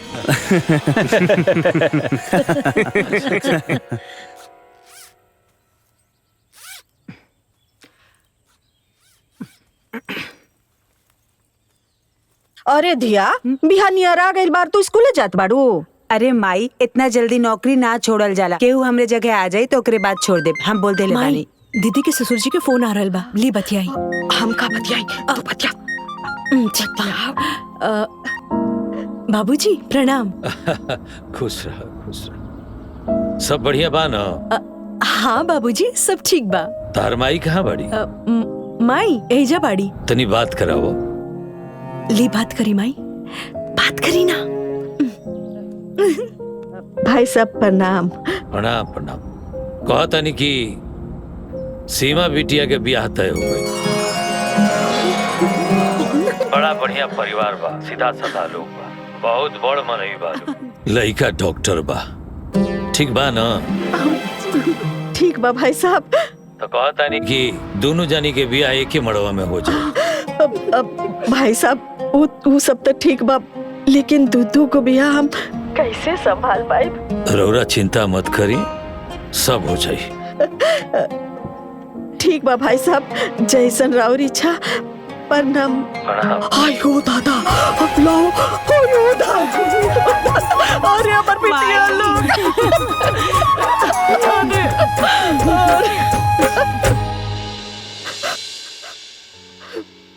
ए जी, राउर आशीर्वाद से हमने के दोनों बिटिया के बियाह एक के साथ के मड़वा में होके जा रहल बा। आज रउआ रहती तो कितना खुश होती। ए जी, और कमी हमरा के बहुत कर रहल बा।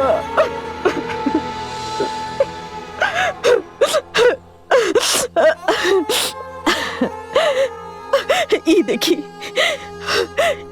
दोनों बेटिया के बिहार के कार्ड बा।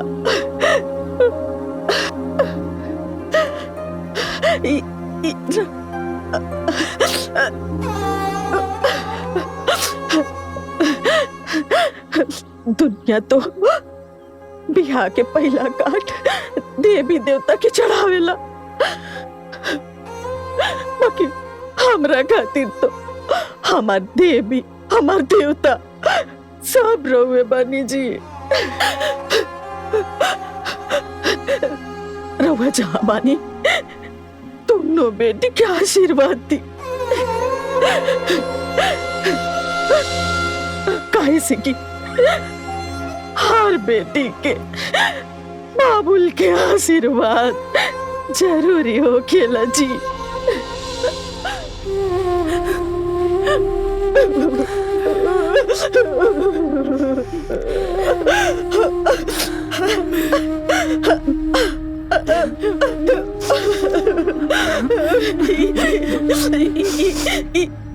दोनों बेटी के आशीर्वाद दीजिए।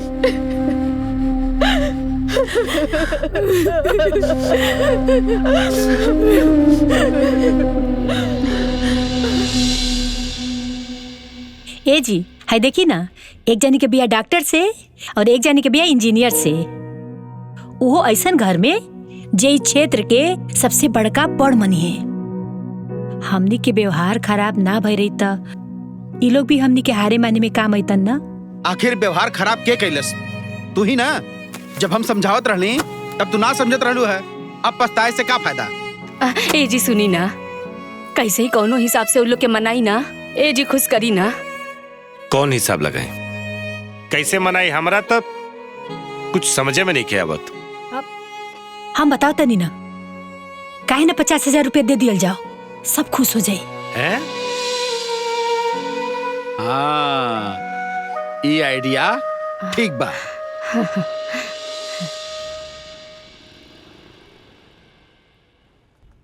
अरे प्रणाम मास्टर साहब। अहो भाग्य हमार की रउआ हमारे दुकान पर पधरनी। बताई आदेश करी, का सेवा करी? ए चाय ले क्या? नहीं, चाय रहे दी, साड़ी वाड़ी दिखाई, बिटिया के ब्याह बा। अरे का रेट में ली आई? पागल है का? इस सेठ हई, दुकान के जौन जौन बढ़िया साड़ी बा उ ले जाके दिखा द। आइए चल।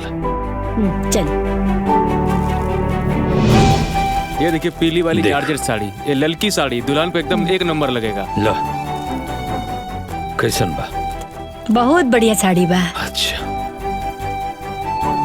दो जगह एक से एक पैक कर दे, सही रही ना? बिल्कुल निमन रही भाई जी। अरे आप लोग जाइए, हम घरे पहुंचवा दे। भूलैया मत, न तो बरतिया तरह के गरी है सब।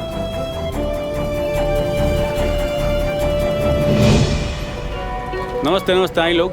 प्रणाम प्रणाम प्रणाम प्रणाम प्रणाम। ये कैसे? ये 4x6 के है। 6x6 के बा।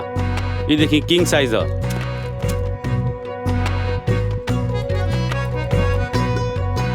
कुल मखमली सोफा है। अच्छा, सामान तो रुआ के यहाँ सब बढ़िया बा, सब ब्रांडेड बा जी। रुआ के जौन हम लिस्ट देले बनी जी, ओमे जैसे फ्रिज भइल, एसी बा, सोफा सेट बा, तमाम जितना चीज रुआ के लिस्ट में देले बनी ओकरा के रुआ भेजवा दे। हे पता पर ये तो आपके पता नहीं है, लेकिन यही पता पर भेजवाओ के बा। अच्छा, यही पे भेजवा दे। जी, और पेमेंट हो जाए। ठीक बा, चले के। ठीक बा। रउआ के का बनवाए? सब कुछ बनवाओ के बा। सब कुछ में मतलब का चाहिए? मतलब नाक के, कान के, बाली, मंगटी का, सिकड़ी, अंगूठी, सब कुछ बनवाओ के बा। अरे भैया, जब बेटा बिहल जाता नहीं तो ज्वेलरी चाहिए ना। अरे सब बन जाए। बबुआ भैया काहे बोले नहीं हमरा के? भौजी कहा ना कि 50,000 रुपया ले ले, हमारा तरफ से बरातीन के खर्च करे के। अरे हमारे तरफ से भी 50,000 रुपया भगनी के ब्याह में। अरे भैया बबुआ हमरा के इतना पैसा के का जरूरत बा? लइकवा वाला तो इतना सब कुछ करेले बा, हमरा के इतना पैसा की जरूरत नहीं के। रखी रहुआ लोग, हम ना ले सकेनी। अब दीदी न्योता समझ के रख ली ना। छोटको न्योता उतना ही लेवे के चाहिए जितना वापस कर सका, और हमार हैसियत नहीं खे कि हम इतना न्योता ले सकी। हमार बेटियन के बिहा धनवान घर में भले भइल बा, बाकी हम ओइसने बानी। रवा लोगन के न्योता करे के बा ना तो 150 कर दी, ताकि हम तू लोगन के लइकन के बिहा में 150 दे सकी।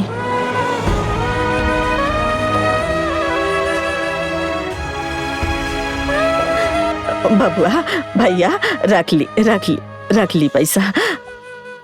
बराता गोइल, ए चली जा बराता गोइल। हमार बेटियन के ब्याह होवे जात बा।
पुंडरीकाक्षं च वायाभ्यन्तरा शुचिः।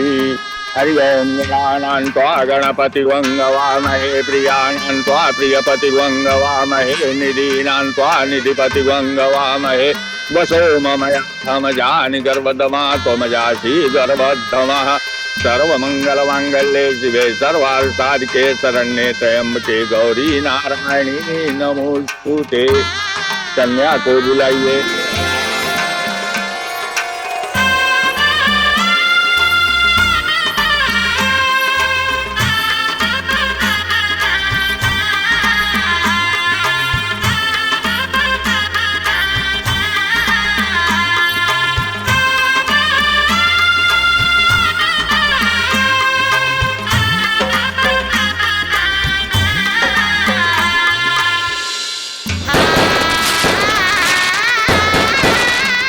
पुंडरीकाक्षं च वायाभ्यन्तरा शुचिः।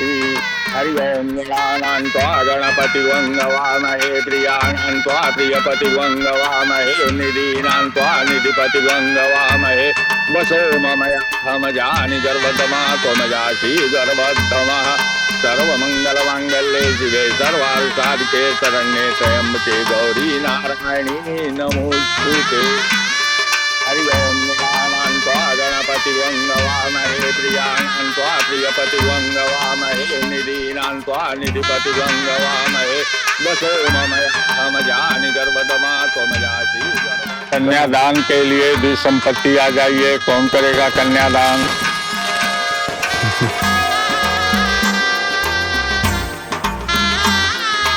पंडित जी, कन्यादान सिर्फ हमार माई करी, सिर्फ हमार माई, और केहू ना।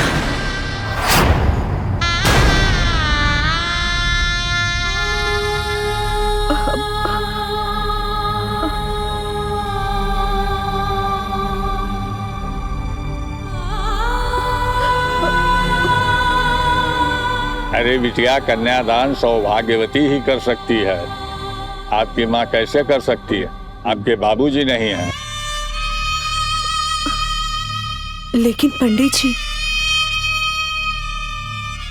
जे हमन के दोनों के माई बाबूजी के फर्ज निभा सकेले, माई के प्यार और बाबूजी के दुलार दे सकेले, तो हमन के कन्यादान काहे ना कर सकेले पंडित जी?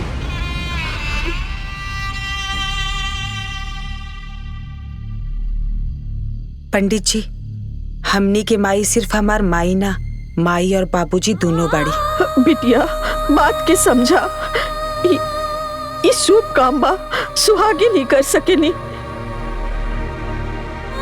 हम कैसे करी? ना माई, हम कुछो न जाने ली। हमन के कन्यादान सिर्फ तू ही करबू। बोला करबू की ना?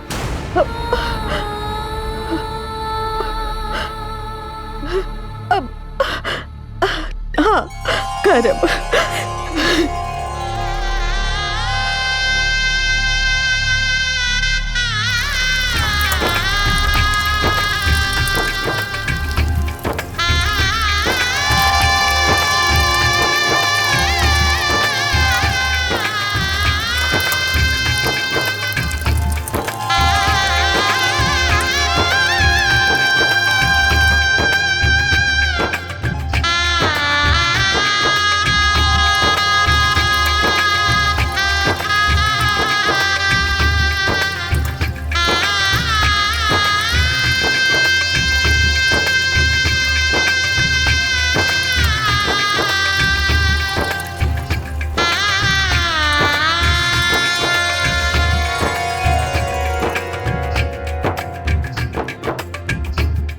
गठबंधन करने के लिए कोई आइए, गठबंधन कीजिए।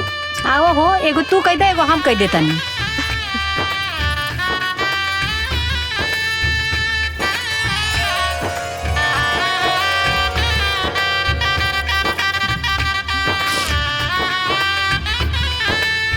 जयमाल के लिए खड़े हो जाइए आप लोग।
तोहरा ही आके दुलारे रहनी, बाबूजी के प्यारे रहनी। हाँ माई तोहरा ही आके दुलारे रहनी, बाबूजी के प्यारे रहनी। हमके भुला न जाइए रे माई, तोहरो याद माई बड़ी छूटे घर बार अब छूटे अंगना, छूटे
रचना विधाता।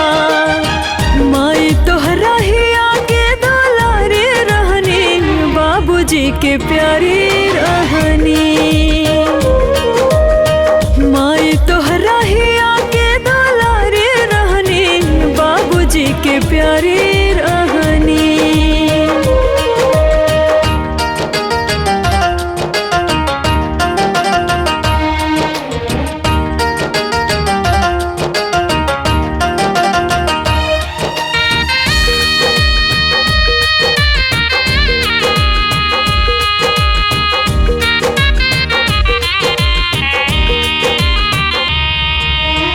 सब नाता छूटे गो नाता के आगे, केहू नाही जाने के बनल केकरा भागे। सब नाता छूटे गो नाता के आगे, केहू नाही जाने के बनल केकरा भागे। होई विदाई बेटी तरुबे करी, हम आई बेटी से दूर तहो खबे करी। माई तोहरा ही आगे दुलारे रहनी, बाबूजी के प्यारी रहनी। माई तोहरा ही आगे दुलारे रहनी, बाबूजी के प्यारी रहनी।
रुकी दीदी, चाय दी।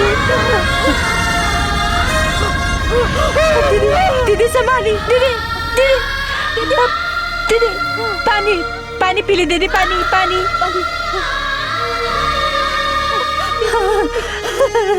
पानी, हाँ हाँ हाँ। उठी दीदी, उठी। हाँ दीदी।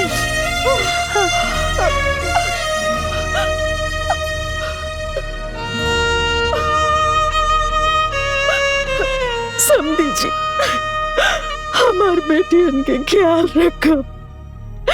अब उन लोगन के रहुए लोग माई बाप बनी,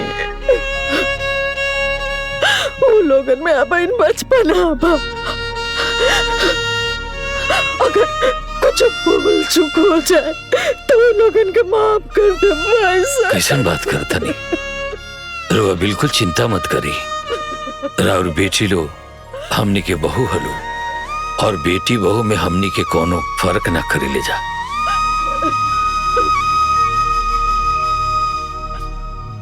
हाँ समझी जी, हमनी के बहू के विदाई करके ले जाते बाटी, और बहू घर के लक्ष्मी होली। लक्ष्मी लक्ष्मी जैसे उनकरा के राखब भी। अब हमनी के संबंधी हो गए बनी जा। ऐसे हमनी के सुख दुख भी, राउर सुख दुख हमार सुख दुख एके हो गइल बा।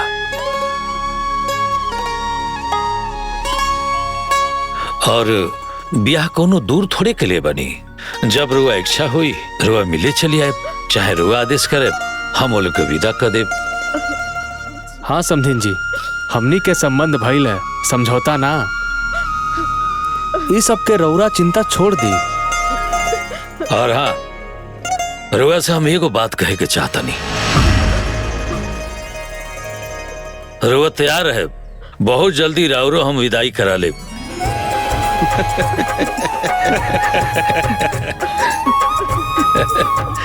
अरे वालों तैयार बानी ना? अच्छा प्रणाम।